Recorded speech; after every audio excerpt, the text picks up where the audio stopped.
कि कोई यह प्रश्न कर रहा है कि दुख कितने प्रकार के होते हैं। जीवन के अंदर दुख आ जाए इतना ही काफी है। उसके प्रकार से क्या फर्क पड़ता है।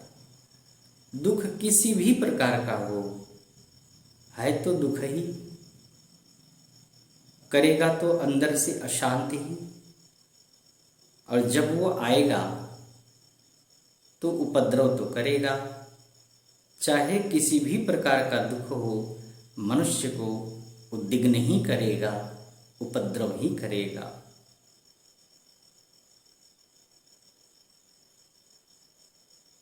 इसलिए दुखों के प्रकार में जाने की आवश्यकता नहीं है, दुख क्या है यह जानने की आवश्यकता है, फिर प्रकार भी समझ लेंगे।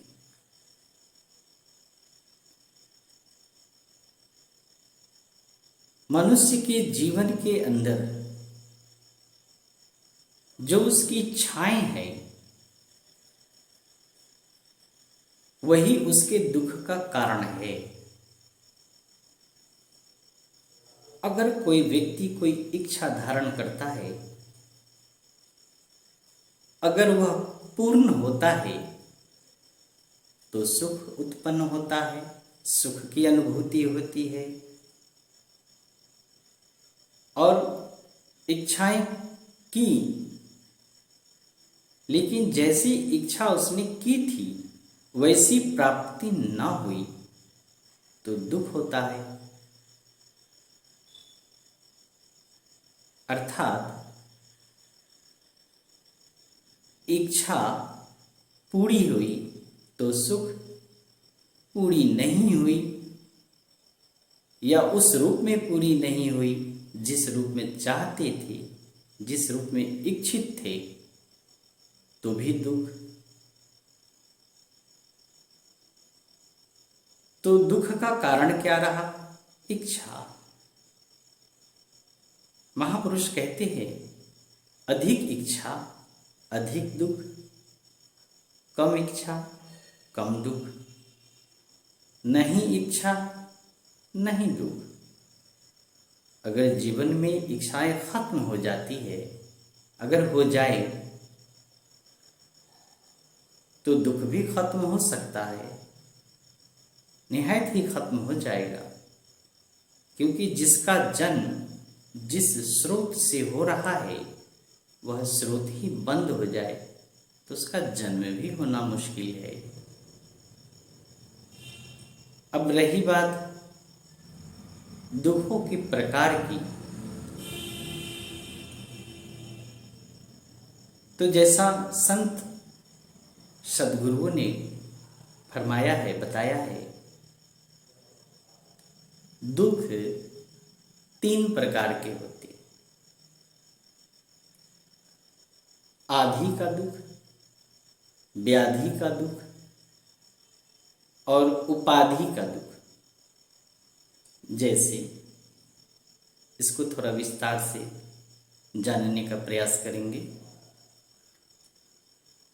आधि का दुख का मतलब है जैसे जीवन में जो भी प्राप्त हो रहा है उसमें कुछ न कुछ कमी रह जाती है, आधा रह जाता है, लगता है आधा ही हुआ है। जैसे कोई भी इच्छा पूर्ण ही नहीं हो रही। आधि का दुख क्या है? जैसे सैलरी अच्छी है, पत्नी भी सुंदर है, बच्चे भी अच्छे हैं, लेकिन पड़ोसी ठीक नहीं है, परेशान करता है।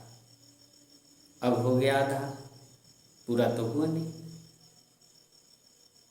या पड़ोसी भी ठीक है, पत्नी भी सुंदर है, बस बच्चे हाथ में नहीं है, बच्चे बात नहीं मानते, हो गया आधा। बच्चे भी ठीक है, पड़ोसी भी ठीक है, पत्नी भी ठीक है, लेकिन सैलरी थोड़ी कम है, हो गया आधा, पूरा हो ही नहीं रहा। या सैलरी भी ठीक है, पड़ोसी भी ठीक है, बच्चे भी आज्ञाकारी हैं, वो भी ठीक है, लेकिन पत्नी लड़ाकन है, अब हो गया था। ये कभी पूरा नहीं होता है। इसलिए इस प्रकार के दुख को, इस प्रकार के कमी को आधि का दुख कहते हैं। दूसरा, व्याधि का दुख। व्याधि जैसे शरीर के अंदर जितने भी प्रकार के रोग होते हैं जिसके कारण व्यक्ति दुखी और संतप्त महसूस करता है, जो शारीरिक व्याधि है, रोग है, उसको व्याधि का दुख कहा गया है। ये सबको होता ही है, कम या अधिक सबके पास। और तीसरा है उपाधि का दुख। उपाधि का दुख क्या है? जैसे कोई व्यक्ति इच्छा किया, इच्छावश चुनाव लड़ा और वह वार्ड पार्षद में जीत जाता है, मुखिया में जीत जाता है, तो खुश हुआ, लेकिन उसकी खुशी कितने समय की है? क्षणों की। जैसे ही वो मुखिया बनता है, वह शाम तक नई योजना बना लेता है कि अगला चुनाव एमएलए का लड़ना है। एमएलए का लड़ना है यानी कि अभी तो एमएलए बने नहीं, तो मुखिया बने, इसका सुख कम हुआ। और योजना जो बनाए इस उपाधि के मिलने के बाद कि अगला चुनाव एमएलए का लड़ेंगे, तो अब तो फिर दुख शुरू।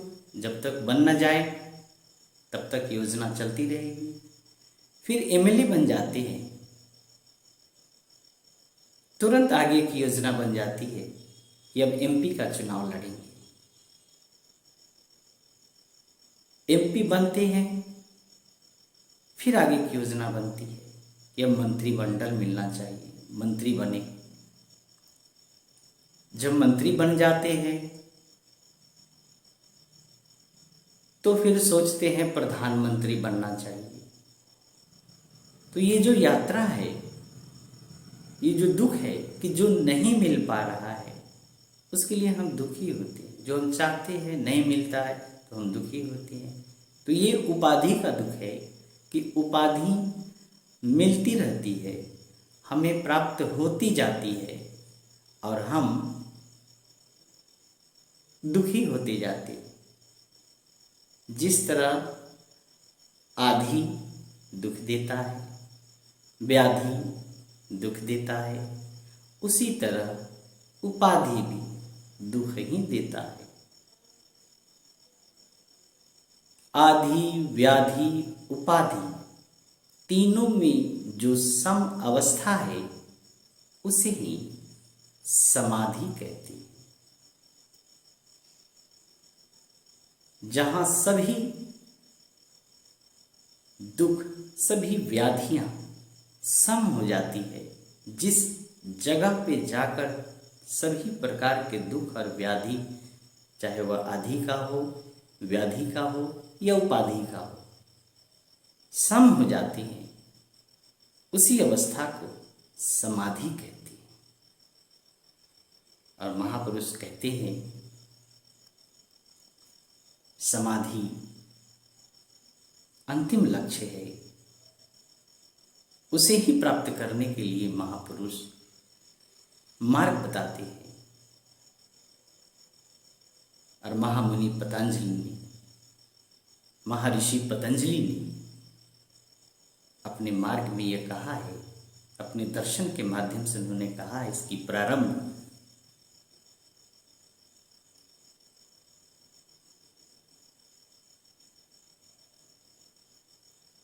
शुरुआत अष्टांग योग के माध्यम से होती है। और अष्टांग का पहला जो सोपान है जो 8 सोपान है उसमें जो प्रथम सोपान है वह है यम, नियम, प्रत्याहार, आसन, धारणा, ध्यान और समाधि। इसलिए हर एक व्यक्ति को जीवन में परम आनंद और शांति को प्राप्त करने के लिए अर्थात दुखों को खत्म करने के लिए जो महापुरुषों ने मार्ग बताया है वह मार्ग ध्यान से होते हुए समाधि की ओर जाता है।